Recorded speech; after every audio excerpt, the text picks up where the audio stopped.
சொத்து பட்டியலை வெளியிட்டு அவதூறு பரப்பியதாக 100 கோடி ரூபாய் நஷ்ட ஈடு கேட்டு தொடர்ந்த வழக்கில் நாளை சென்னை சைதாப்பேட்டை நீதிமன்றத்தில் ஆஜராகும் அண்ணாமலை திமுக பொருளாளர் டி.ஆர். பாலுவிடம் குறுக்கு விசாரணை செய்ய உள்ளார்.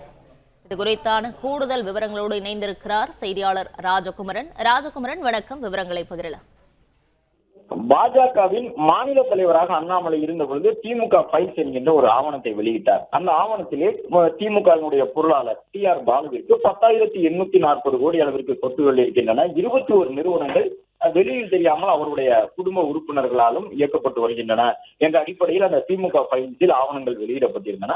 அதற்கு எதிராக தன்னுடைய சொத்து மதிப்பை உயர்த்தி காட்டிவிட்டார், அவதூறு பரப்பிவிட்டார் என்று குறிப்பிட்டு அவதூறு வழக்காக 100 கோடி ரூபாய் இழப்பீடு கேட்டு திமுகவின் பொருளாளர் திமுக பொருளாளர் நாட்டியிருந்தார் சென்னை சைதாப்பேட்டை குற்றவியல் நீதிமன்றத்தில். இந்த நிலையில் தான் டி.ஆர். பாலு தொடர்ந்திருந்த அந்த அவதூறு வழக்கிலே நாளை அண்ணாமலை ஆஜராகி இருக்கின்றார். அப்பொழுது டி.ஆர். பாலு வசம் அவர் பல்வேறு கேள்விகளை எழுப்புவதற்கான அனுமதியினை பெற்றிருக்கின்றார். டி.ஆர். பாலு அண்ணாமலைக்கு எதிராக தொடர்ந்திருந்த அந்த அவதூறு வழக்கில் சொல்லப்பட்ட அனைத்து குற்றச்சாட்டுகளும் உண்மையானவை, தன்னிடம் ஆதாரங்கள் இருக்கின்றன, ஆதாரங்கள் அடிப்படையில் தான் நான் அந்த விவரங்களை வெளியிட்டேன், எனவே அந்த கருத்துக்களை ஒருபோதும் திரும்ப பெற முடியாது என்று கடந்த முறை விசாரணையின் பொழுது அண்ணாமலை உறுதிபட தெரிவித்திருந்த நிலையில் தான் நாளை தன் மீது அவதூறு வழக்கு தொடர்ந்தவர் என்ற அடிப்படையில் நீதிமன்றத்தில் தன்னுடைய வழக்கறிஞர் உள்ளிட்டவர்களுடைய உதவியுடன் அண்ணாமலை டி.ஆர். பாலு தரப்பை நோக்கி குறுக்கு கேள்விகளை கேட்பதற்கான அனுமதியினை பெற்றிருக்கின்றார்.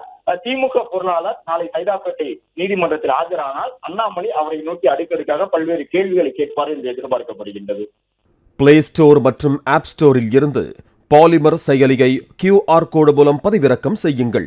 செய்திகளை உடனுக்குடன் பெறுங்கள்.